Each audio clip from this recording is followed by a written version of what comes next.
Do you need help with bearings? Let me try to explain it to you. I'm going to show you with a practice problem.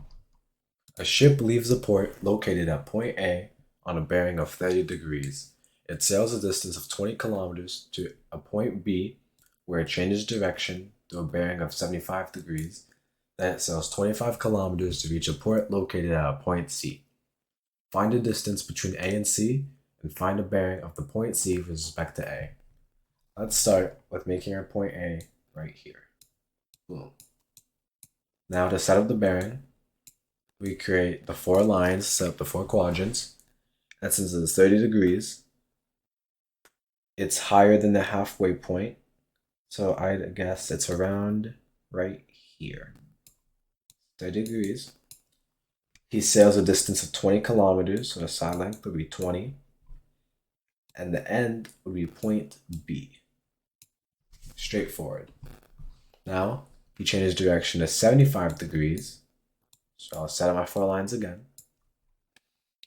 It's closer to 90, so it's going to be more to the right and lower down. So I'd guess around right here. Looks good. 25 kilometers. And then reaches point C.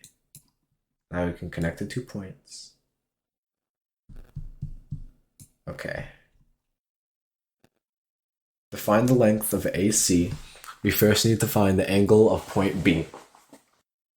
To find the angle of point B, we can look at the 4 lines that we made. When looking right here, we know that this is 90 degrees, and this angle is actually an interior angle to this. If you remember from geometry, this means that they're equal to each other, meaning this is 30 degrees. So 30, 90, and since B has a bearing of 75 degrees, we know that this is 75. Now, since we know that this also creates a right angle, we can do 90 minus 75 is equal to 15. This angle is 15 degrees. Now we can add them all up, and we get 30 plus 90 plus 15 is equal to 135. So point B is equal to 135 degrees. Okay, now we can use the law of cosines. Let's call this side D. Okay. Now we can simply take the square root of both of the other side lengths, so in this case 20 and 25, square them and add them together, plus 25 squared, and then subtract 2 times the 2 side lengths multiplied.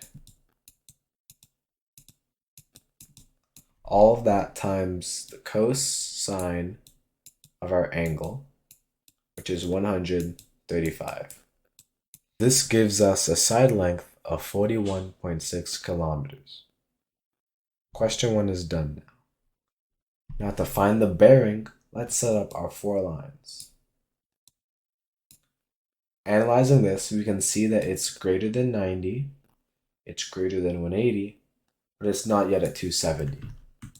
So we know that it's at least 180 degrees, but the angle we're looking for is this. To find this, we know that this entire quadrant is equal to 90 degrees.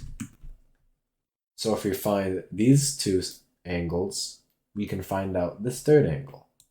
So making a triangle for this, our other bearing, we know that this is a right angle because it's perpendicular. Now we have 75 plus 90. Okay. So we can find the other angle by just subtracting from 180. So 180 minus 90 minus 75 is equal to 15. Okay. Now to find the interior angle of the triangle, we can use the law of sines. So since this is point C, this is also going to be angle C. So let's put this right here. Sine C over 20, because this is the angle, this is the corresponding side length, is equal to sine of 135 over 41.6. Now, we know that C is equal to sine -1 of 20 times sine 135 over 41.6. This gives us C equals 19.87. So this angle is 19.87 degrees. Now, since we know that's 90 degrees, we can do 90 minus 15 minus 19.87, and this gives us an angle of 55.13 degrees. Now, since we know that this line is 180, we can do 180 plus 55.13 is equal to 235.13, meaning the bearing of point C with respect to A is equal to 235.13 degrees. If you still found this video confusing, please click on the link in our bio and sign up for tutoring from us. Your first session is free of charge, and we hope we can help. See you later, and goodbye.